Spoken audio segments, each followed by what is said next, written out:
সতর ঢেকে রাখে এমন পোশাকে শিশুকে অভ্যস্ত করা। সূরা আরাফের 26 নম্বর আয়াতে আল্লাহ বলেন, ইয়া বানি আদম কদ আনজালনা আলাইকুম লিবাসাই ওয়ারি সাওআতিকুম ওয়ারিশা। হে আদম সন্তান, আমি তোমাদেরকে পোশাক দিলাম, যে পোশাক তোমাদের লজ্জাস্থান ঢেকে রাখে এবং এটা সৌন্দর্যতার কারণ। ওয়ালিবাসুত তাকওয়া যালিকা খায়র, তাকওয়ার পোশাক সর্বোত্তম পোশাক। শৈশব থেকে শিশুর সতর ঢাকা এমন পোশাক আমরা তাকে পরাবো। দেখবেন 1.5-2 বছরের বাচ্চাকে যদি হাঁটু ঢাকা এরকম প্যান্ট পরা শিখান, ও যখন লম্বা হয়, ওর প্যান্ট ছোট হয়, তখন দেখবেন ও খালি প্যান্ট টানে, ওর হাঁটু ঢাকার চেষ্টা করে। ওর মস্তিষ্কে বসে গেছে, আল্লাহ বসিয়ে দিয়েছেন যে আমার না হাঁটুটা ঢাকা থাকে, এখন ঢাকা না কেন?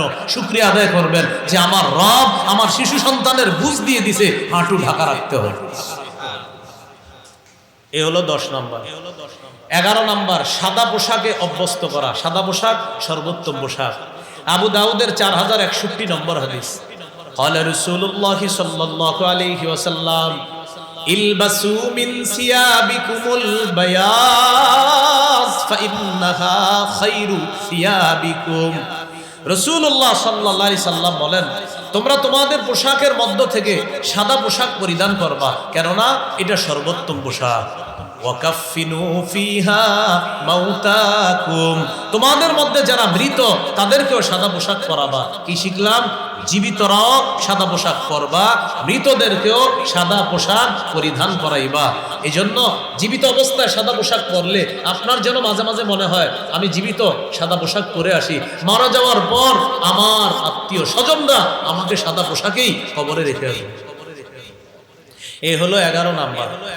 12 নাম্বার, ওলামা হজরতরা বলা দরকার নাই, ওলামা হজরত আমাদের শ্রদ্ধাভাজন, তারা আমাদেরকে শিখাবে। আপনারা যারা আছেন ছাত্র, আমার মতো ছাত্র ভাই, আপনারা একটু বলেন এমন পোশাক পরিধান না করানো যেই পোশাক অহংকার প্রদর্শন করে, এটা 12 নাম্বার। তাহলে অহংকার প্রকাশ পায় এমন পোশাক থেকে শৈশব থেকে শিশুকে দূরে রাখা। قال رسول الله صلى الله عليه وسلم كلوا واشربوا وتصدقوا والبسوا ما لم يخالطه إسراف أو مخيلة। রাসূলুল্লাহ সাল্লাল্লাহু আলাইহি সাল্লাম বলেন, তোমরা খাও, তোমরা পান করো, তোমরা দান করো, তোমরা পোশাক পরিধান করো, যতক্ষণ অপচয় না হয়, অহংকার প্রদর্শন না হয়। খাও তবে অপচয় যেন না হয়, অহংকার প্রদর্শন যেন না হয়। পান করো, অপচয় যেন না হয়, অহংকার প্রদর্শন যেন না হয়। দান করো, দান যেন তোমাকে অহংকারী না বানায়। পোশাক পরিধান করো, পোশাক পরিধান যেন অপচয়ের কারণ না হয়, আর অহংকার প্রদর্শনের কারণ যেন না হয়। আল্লাহ কথাগুলো মনে রাখার তৌফিক দান করেন।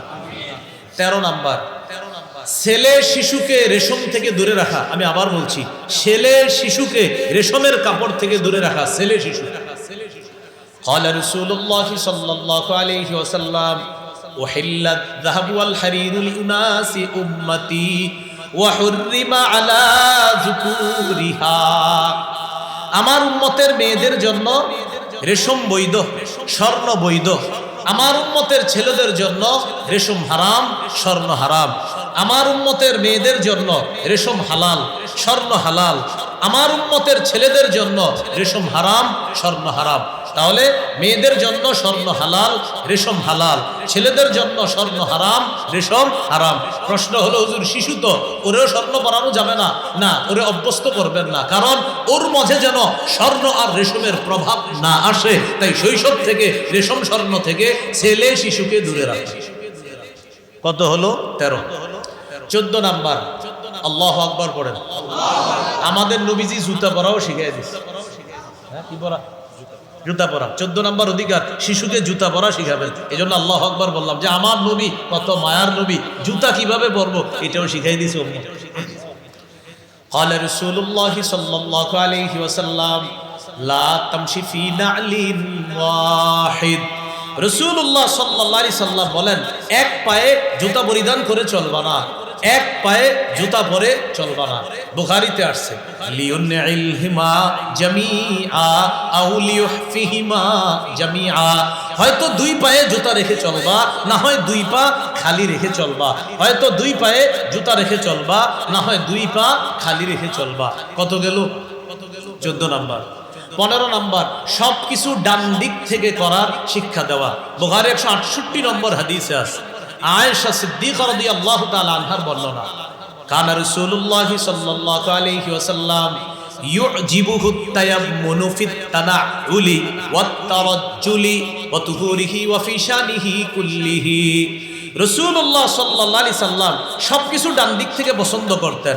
ফিত তানাউলি, জুতা পরা, ওয়াত তারাজ্জুলি, মাথার চুল আঁচড়ানো, ওয়া তুহুরিহি, ওযু করা, পবিত্রতা অর্জন করা, ওয়া ফি শানিহি কুল্লিহি, এমনকি সব কিছু তিনি ডান দিক থেকে করা পছন্দ করতেন। আমরা শিশুকে এটা শিক্ষা দিব ডান দিক থেকে। ও বাম হাতে কিছু নিতে চাইলো, এইভাবে আপনি দিবেন, ও বাম হাত দিবে, আপনি বলবেন, ও পরে ডান হাত দিবে, পরে এটা দেখবেন 2 দিন পর পর খালি এমন করবে, এভাবে আবার এমন করবে, এরকম এইভাবে বারবার করবেন, ওর মাথায় বুঝ এসে যাবে, হা হা এইটা দিতে হবে, এইটা না দিলে আমার মা আমাকে দেয় না, বাম হাত দিলে আম্মু দেয় না, বাম হাতে বাবা দেয় না, ডান হাত দিলে বাবা দেয়, মাও দেয়। এইভাবে সবকিছু ডান দিক থেকে শিক্ষা দেওয়ার চেষ্টা করা। কত হলো? 15। 16 নাম্বার, শিশুকে তাওহীদ শিক্ষা দেওয়া। এটা একটা শ্রেষ্ঠ শিক্ষা। তিরমিজির 2516 নম্বর হাদিসে আছে রাসূলুল্লাহ সাল্লাল্লাহু আলাইহি সাল্লাম আব্দুল্লাহ ইবনে আব্বাস রাদিয়াল্লাহু তাআলা আনহুমাকে তাওহীদ শিক্ষা দিয়েছেন। ইয়া গুলাম, হে বালক, আমি তোমাকে কিছু শিখাইয়া দিই। ও আল্লিমকা কালিমাত, আমি তোমাকে কিছু বাক্য কথা শিখাইয়া দিই, এগুলো তুমি মনে রাখবা। ইহফাজিল্লাহ ইয়াহফাজকা, তুমি সদা সর্বদা আল্লাহর বিধানগুলা রক্ষা করবা, আল্লাহ তোমাকে রক্ষা করবে। ইহফাজিল্লাহ তাজিদহু তুজাহাকা, তুমি সদা সর্বদা আল্লাহকে স্মরণে রাখবা, আল্লাহ তোমাকে বিপদে আপদে স্মরণে রাখবে। আল্লাহকে তুমি বিপদে আপদে সামনে পাইবা। তুমি সদা সর্বদা আল্লাহকে স্মরণে রাখবা, বিপদে আপদে আল্লাহকে তুমি সামনে পাইবা। এইভাবে তাওহীদ শিক্ষা দেওয়া। ইদা সাআলতা ফাসআলিল্লাহ, বালক তুমি যখন চাইবা আল্লাহর কাছে চাও। ওয়া ইদাস্তাআনতা ফাস্তাইন বিল্লাহ, তুমি যখন সাহায্য প্রার্থনা করবা আল্লাহর কাছে সাহায্য প্রার্থনা করো। এইভাবে শিশুকে তাওহীদ শিক্ষা দেওয়া। আমরা এইভাবে শিক্ষা দিব। বলেন, আল্লাহ এক, তিনি কারো মুখাপেক্ষী নন, তিনি সন্তান জন্ম দেন না, তিনি জন্ম নেন না, তার সমকক্ষ কেউ নাই, তিনি সৃষ্টির মুখাপেক্ষী নন, তিনি সময়ের মুখাপেক্ষী নন, তিনি স্থানের মুখাপেক্ষী নন, বরং সময়, স্থান, কাল, সৃষ্টি, আরশ, কুরসি সব আল্লাহর মুখাপেক্ষী। আল্লাহ কোনো কিছুর মুখাপেক্ষী না। মনে থাকবেনি?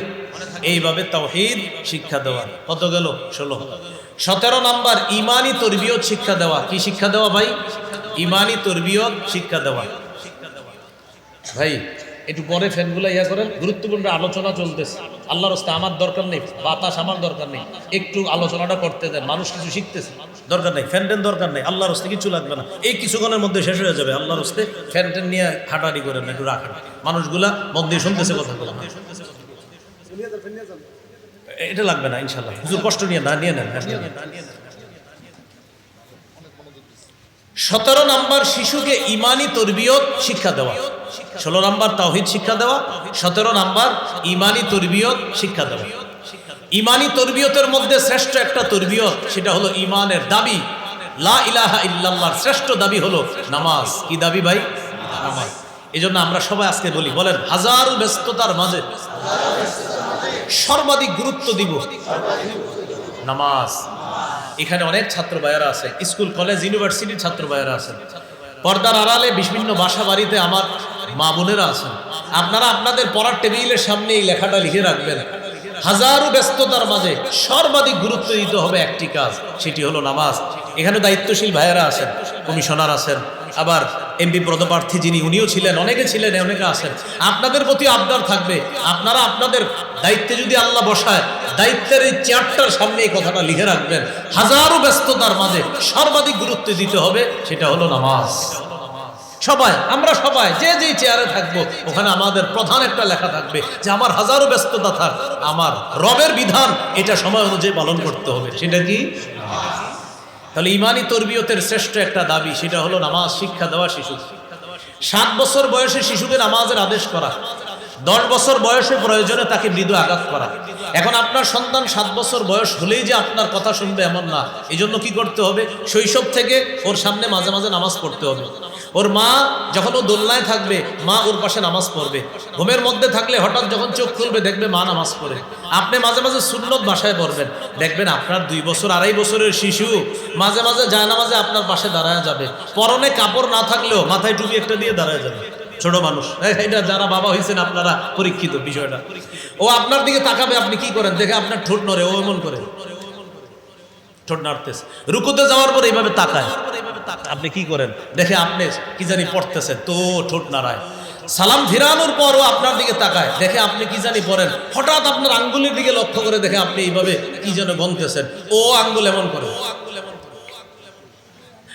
মাশাআল্লাহ বলেন সুবহানাল্লাহ। শিশুদেরকে এইভাবে অভ্যস্ত করা, তাহলে আস্তে আস্তে 7 বছর বয়সে আপনি নামাজের কথা বললে অটোমেটিক আপনার কথাগুলো শুনবে ইনশাআল্লাহ। قال رسول الله صلى الله عليه وسلم مروا أولادكم بالصلاة وهم أبناء 7 سنين।